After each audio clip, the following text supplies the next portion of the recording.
sobre o que? A estrutura espacial do DNA. Tá bom? Vamos falar sobre a estrutura espacial da molécula de DNA. Bem, a molécula de DNA ela tem uma estrutura em dupla hélice. Esse modelo foi proposto em 1953 por dois jovens pesquisadores que, claro, conseguiram desvendar essa estrutura e propor o modelo com a ajuda de outros cientistas que contribuíram muito para o modelo. Primeiro vamos ver quais são esses cientistas e o que eles fizeram, né? Bem, Rosalind Franklin ela contribuiu muito para esse modelo porque foi ela quem analisou a estrutura por cristalografia. Quando você extrai a molécula de DNA, ou mesmo proteína, é possível cristalizar essa estrutura, né? E quando se forma o cristal, é possível prever onde está a posição de cada átomo na molécula, né?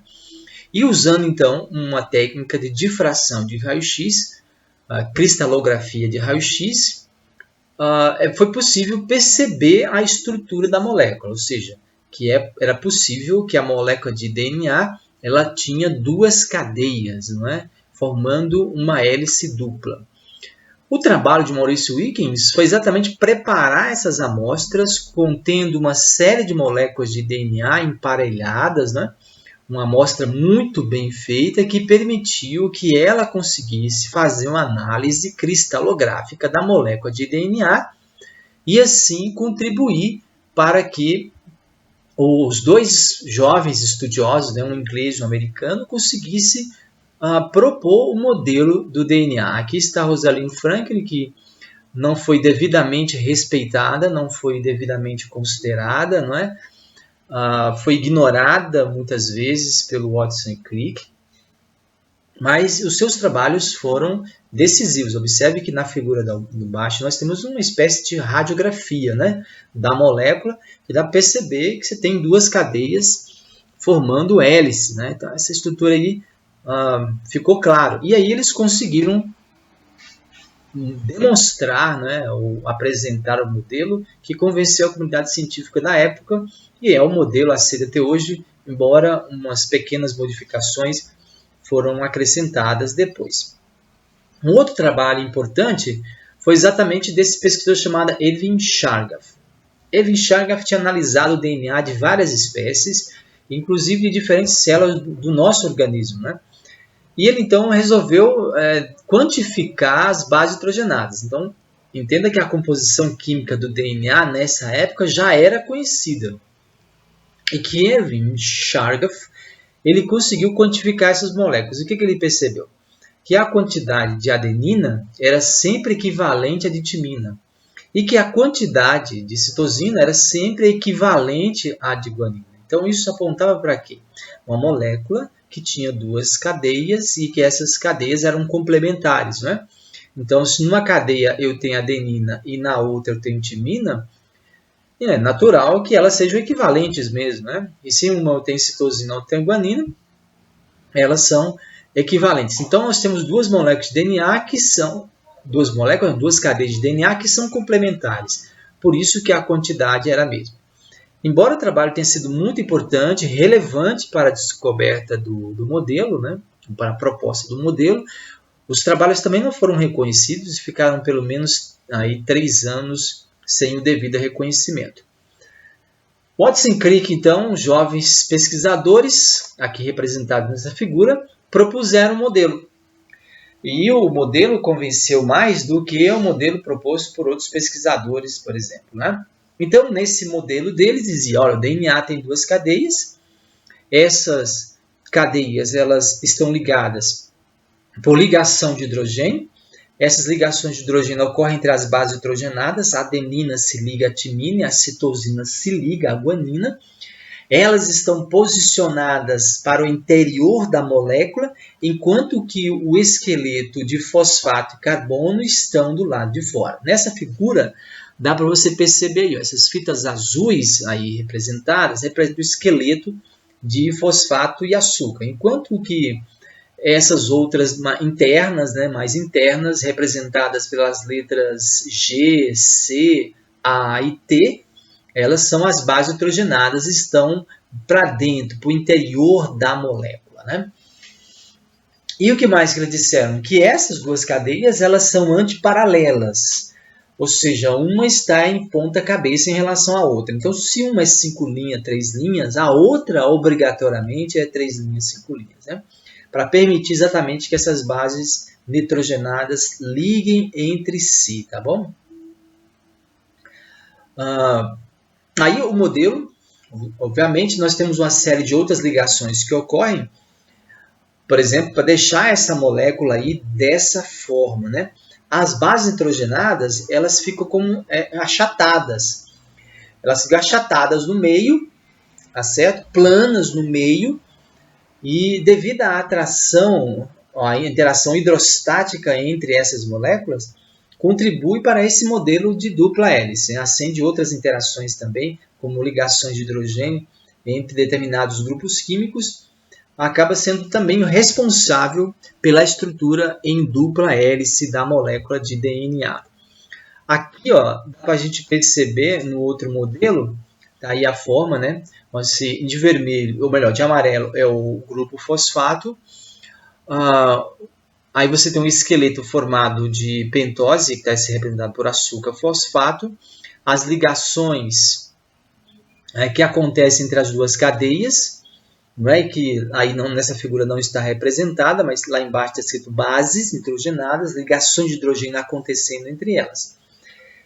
E essa molécula acaba formando sucos também, né, que são denominados de suco maior e suco menor. Esses sucos aí são importantes porque expõem as bases nitrogenadas, tá certo? Que estão no interior, né? Então elas estão em contato direto com o meio externo, nesses sucos maior e menor. A importância disso é que as proteínas, elas se ligam à molécula de DNA. Então, existe uma interação proteína-DNA e elas acontecem principalmente nessas regiões. Por exemplo, vamos falar do DNA polimerase, que é uma proteína, né? É um complexo, né, proteico enorme, que vai se ligar à molécula de DNA. E é principalmente numa região assim do suco maior. A molécula de DNA interage com proteínas, e a interação é principalmente nessas regiões porque tem grupos químicos que permitem a formação de ligações de hidrogênio, por exemplo. Tá bom? Vamos ver isso depois. Então, nós temos dois aspectos aí que são importantes. São duas cadeias polinucleotídicas, né, ligadas entre si por ligações de hidrogênio. Elas são complementares porque a adenina liga a timina, timina, adenina, citosina, guanina, guanina, citosina. Não é essa ligação? Ela acontece por ligações de hidrogênio, adenina, timina, 2 ligações de hidrogênio, citosina, guanina, 3. Elas são antiparalelas para permitir a ligação entre as bases nitrogenadas, né? Se fosse paralela não seria possível. E elas formam a hélice dupla direita, né? Para a gente entender isso aqui, a gente dobra assim, essa ponta aqui seria o eixo central, o dedo, né? O indicador seria o eixo central da molécula. E isso aqui, com os dedos dobrados dessa maneira, representa o esqueleto de pentose e fosfato, açúcar e fosfato. Então, ela é direita, tá bom? Isso seria o DNA do tipo A. Tem B e tem Z, né, que nós não vamos comentar sobre esses dois tipos aqui, tá bom? Então, o que nós temos aí mais? Os limites externos, que nós vimos agora, que está em contato com o meio, que é o suco maior e o suco menor, que eu já considerei, ok? Muito bem. Agora vamos considerar sobre essa molécula outros aspectos, né? Falando da estrutura espacial, falamos da estrutura espacial, falamos disso aqui, e agora nós vamos considerar a replicação do DNA. Então, vamos continuar falando sobre replicação do DNA, tá bom? Ok, então vamos lá. Nós herdamos essas moléculas de DNA de nossos pais, no nosso caso, 23 moléculas de DNA do pai e 23 moléculas do DNA da mãe formam o genoma contendo 46 moléculas de DNA. E aí, nessas 46 moléculas de DNA, nós temos todas as informações, né, para construir um ser humano, né? Então, a informação presente nesse DNA vai ser responsável pelas características típicas da espécie. E características que são naturalmente exclusivas do indivíduo. já que a expressão gênica, a expressão do gene vai variar entre as diferentes combinações que podem acontecer entre genes maternos e genes paternos. Aí você aprende isso em genética básica, né? Aquela relação entre alelos, dominante, recessivo e outras relações que existem aí. Mas nós temos as informações dessa maneira, aquelas que são típicas da espécie, que identifica você, eu, como Homo sapiens, e aquelas que são próprias do indivíduo, tá bom? Com a ligação mais forte entre pai e mãe e uma ligação mais distante com os outros parentes, ok? Agora, como que essas moléculas elas se replicam? Você recebeu 46 e quando você era um zigoto, zigotinho lá, uma célula única, tinha só isso, né? O que aconteceu de lá para cá? Bem, essas moléculas se replicaram, né, e conservaram essa informação. Okay? Embora pode ter acontecido uma outra mutação, uma outra recombinação, a informação genética é igualzinha àquela que você recebeu. Então, em qualquer célula que a gente investigar, as moléculas de DNA são exatamente iguais, com pequenas diferenças que podem acontecer. O que permite, naturalmente, pela tecnologia atual, identificar quem é o seu pai e quem é a sua mãe, tá bom? Então, o mecanismo de replicação no DNA conserva essa informação ao longo do crescimento, do desenvolvimento, do indivíduo, tá bom? Então vamos ver como é que o DNA se replica. Bem, três ideias elas foram discutidas pelos cientistas para explicar como que o DNA se replica, né? A replicação in vitro foi conseguida pela primeira vez por Arthur Kornberg. Ele reuniu os elementos que são os nucleotídeos, né, o nucleosídeo trifosfatos, os 4 tipos, nucleosídeo trifosfatados de 4 tipos, de adenina, de timina, de citosina e de guanina, uma DNA polimerase e conseguiu produzir uma molécula de DNA in vitro, né? Ganhou o prêmio Nobel por causa disso. Entretanto, não era possível, baseado só nisso, esclarecer como que o DNA se replicava. Então, 3 ideias foram apresentadas. Embora a ideia chamada duplicação semiconservativa foi originalmente defendida por Watson Crick. Ao analisar a estrutura da molécula, é possível que essa molécula sirva de molde para produzir outras moléculas de DNA, né? Que cada uma dessas cadeias seja usadas como molde. Essa é a hipótese que foi proposta e hoje é o que nós sabemos que é o que acontece. Então observe aqui, nós temos 3 hipóteses propostas, a semiconservativa, está errado, semi não é semiconservativa, a conservativa e a dispersiva, tá? Ignore aí, por favor, esse N entre o I e o C. Então, na semiconservativa, como é que funciona? Nós temos uma molécula de DNA com 2 cadeias e cada uma dessas cadeias vai ser usada como molde para produzir uma nova molécula. Então, o que significa dizer isso? Vou abrir a figura para você ver. Ó. Então, uma cadeia, seria 5 linhas, 3 linhas, é molde para produzir uma 3 linhas, 5 linhas. As duas se ligam e formam uma molécula.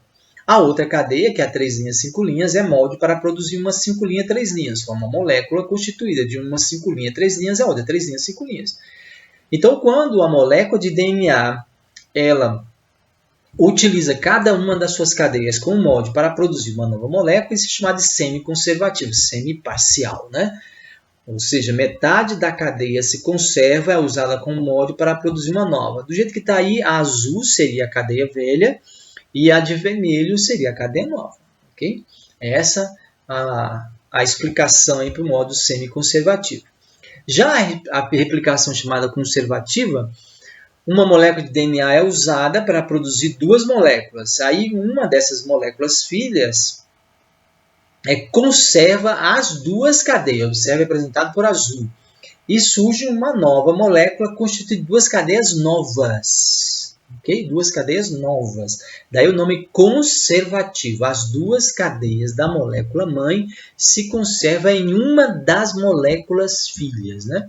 E a outra molécula filha, DNA filha, tem as 2 cadeias novas. Tá bom? Isso é chamado de semiconservativo. Uma outra hipótese proposta era dispersiva, na qual as moléculas filhas, DNAs filhos, era constituído de partes da molécula velha e parte nova, né? Então, seguindo uma espécie de dispersão, uma região da molécula pertencia à molécula mãe.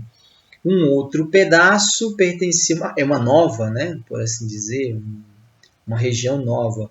Muito estranho para a gente entender isso aí.